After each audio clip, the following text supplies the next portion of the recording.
Welcome to episode 11 of the Torah Sweets podcast. I'm Mendel Berlin, torahsweets@gmail.com. So nice of you to join us.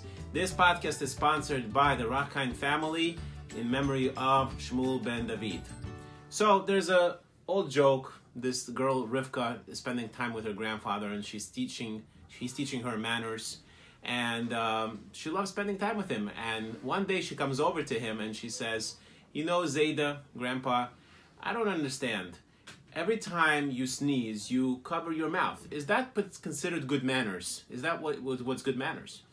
So the grandfather, Zayda, looks at little Rivka and he says, "No, my sweetheart, it's just me trying to catch my teeth."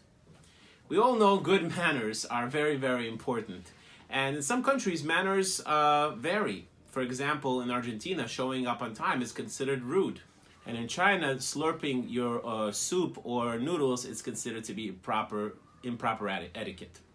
In Japan, it's even considered to be not proper to refill your own cup.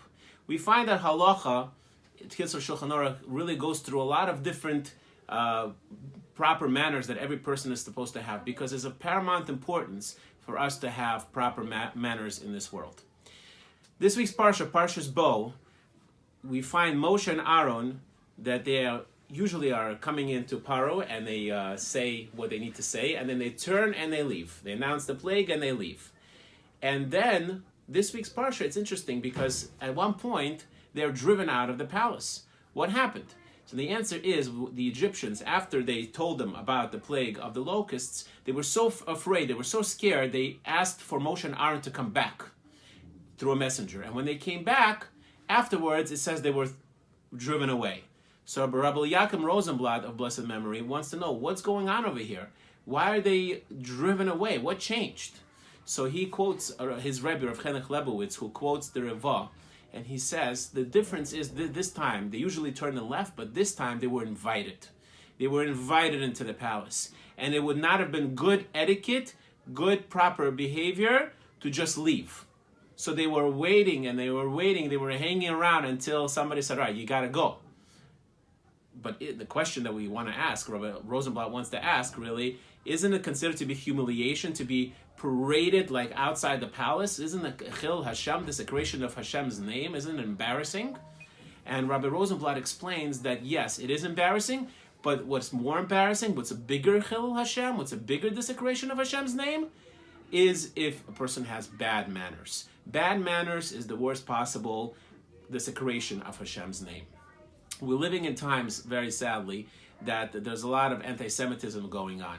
And we could really do our best to obviously not resolve anti-Semitism, but at least to stop the fanning of the flames. Stop different bad etiquette and bad midos that we might be having from giving the non-Jews and giving the secular nations more ammunition to speak badly against us or to attack us. So for example, let's say, crazy hypothetical case, somebody lets you merge on the highway and you just take it as is. You don't acknowledge it. You just keep moving with your life and you're wearing a kippah. There are 6 emotions that happen when a person gets this kind of feeling. Number 1, they're annoyed. Number 2, they feel like they're rejected. Number 3, they feel that they don't exist. They feel frightened there's such people in the world. Number 4. Number 5, they feel righteous indignation. And number 6, they feel hate. All we had to do was nod or say thank you, mouth the words thank you, and that would have taken all those bad feelings away.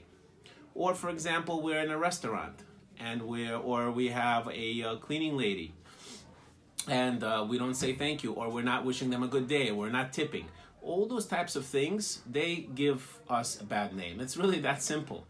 I know people, unfortunately, who were mistreated. They were spoken down to when they were cleaning help in someone's house, and they said, "I'm not interested in being observant." They were trying to figure out whether they want to be observant or not, and that made a big Chil Hashem, and that turned them away, that turned them off from Yiddishkeit. So we never know. Every single action has many, many cosmic consequences, and bad manners are a surefire way to make a Chil Hashem and to create bad energy for us in the world.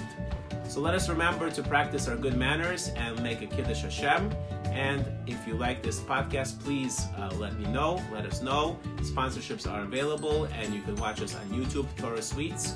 And please do email us at torahsweets@gmail.com. Shabbat Shalom.